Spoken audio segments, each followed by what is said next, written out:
A few months ago, I started a fireside chat circle, and it happens in the backyard of my home. I invite people that, in some cases, randomly just met. I met several of them at the gym.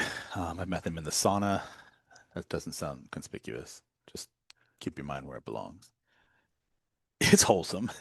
I've turned my sauna at my gym into this sort of Epictetus philosopher's stone.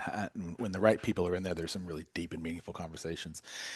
Anyway, we got into this conversation about at my fire circle and then in the sauna, which is where it began, about this idea of unconditional love and what it really is. And I think a lot of people have this idea that unconditional love is unbreakable first and foremost, and then that it's exclusively based upon this idea of partnership and love. And when you really stop and think about it, it really boils down to a lot more. Unconditional love for me. And I've been in, you should know this about me if you follow any of my content or listen to the Brand Laboratory podcast, because I do talk about relationships a lot and how they factor into your personal life, your personal development, and how you show up in business. I was divorced in 2014. I've raised my two daughters by and large by myself. Their mother is in the picture, but my children have chosen to mostly stay with me. And through that process of getting divorced, I have been in and out of relationships for the better half of 20 years now. Some of them, most of them long term, 5 years, 3 years, 2 years, 2 years, 3.5 years. And they've all sort of come to a closing and for no particular reasons in terms of other than honestly, seasons change. It's not like anybody did anything wrong in any of them. They just seasons changed. And I've started reflecting on those and sort of why they ended, how they ended, what happened, all the different things. And I've used that material as I step into a new relationship with a new woman each time, and I grow and expand in that process. And I've developed a different type of affection for each of my partners in every situation and in every different woman, which is normal, I would imagine.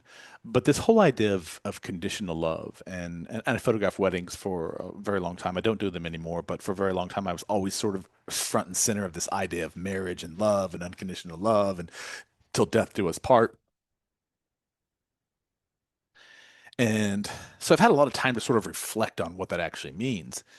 And this whole idea around unconditional love, conditional love, whatever, centers around ultimately for me a choice that you are making to put up with all of the bullshit that you might not have to if you made a different choice. It means standing by them through the thick and the thin and supporting them and loving them and nurturing them and sometimes leading them and sometimes being there for them just because nobody else is. It doesn't mean you run when the things get tough. It doesn't mean you tuck tail when the situations should warrant that. It means that through all of this, everything, thick and thin, unconditional love is you making a choice to stand by your partner because you believe in them, because you said you would, because you made a conscious and self-aware choice to step into this relationship with them for whatever reasons you have.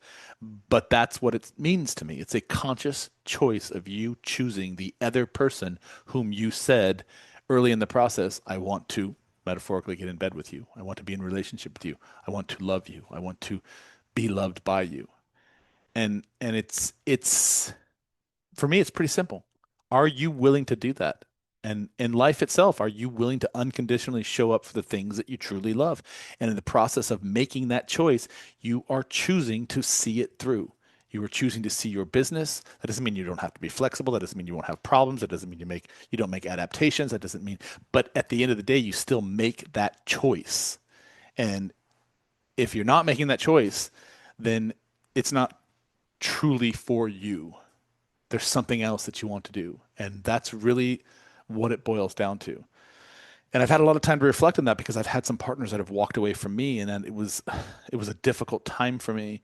But at the end of the day, I had to ask myself, if they're not choosing me unconditionally, if they're not choosing me, then why would I sit around and whinge and beg for that? Why would anybody? You should be chosen, and you should make the choice as well. I would love to hear what you think about this. Comment below. Do you agree? Do you disagree? Do you have some alternative hypothesis around it? What does unconditional love mean to you in the nature and the ecosystem of all things in your life?